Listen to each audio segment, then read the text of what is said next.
Bonjour à toutes et à tous. Je voudrais faire un point aujourd'hui avec vous sur les formations des élus du CSE. Je rappelle tout d'abord que tous les membres du CSE, qu'ils soient titulaires comme suppléants, bénéficient d'une formation nécessaire à l'exercice de leur mission en matière de santé, sécurité, conditions de travail. Et tous les titulaires du CSE de plus de 50 salariés suivent aussi une formation économique. La formation SSCT, Santé, Sécurité, Conditions de Travail, est financée par l'employeur. Mais en pratique, c'est souvent le CSE qui effectue les démarches pour trouver la formation qui convient.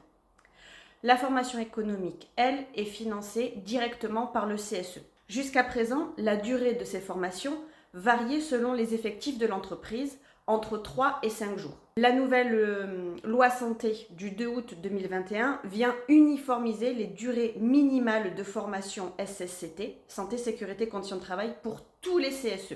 En fait, ces modifications découlent notamment du fait de la consolidation des règles qui encadrent le document unique des risques. La loi santé renforce la rédaction, le contenu et l'actualisation de ce document, qui est directement lié aux missions SSCT, donc santé, sécurité, conditions de travail du CSE. Et cette loi donc précise que les CSE seront désormais associés à sa conception et aussi à son évolution.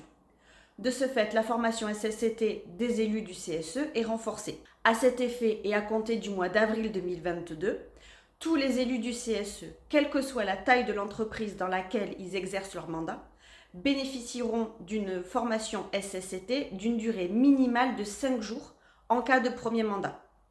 En cas de renouvellement de mandat, la formation est de nouveau obligatoire, mais elle sera alors d'une durée de 3 jours.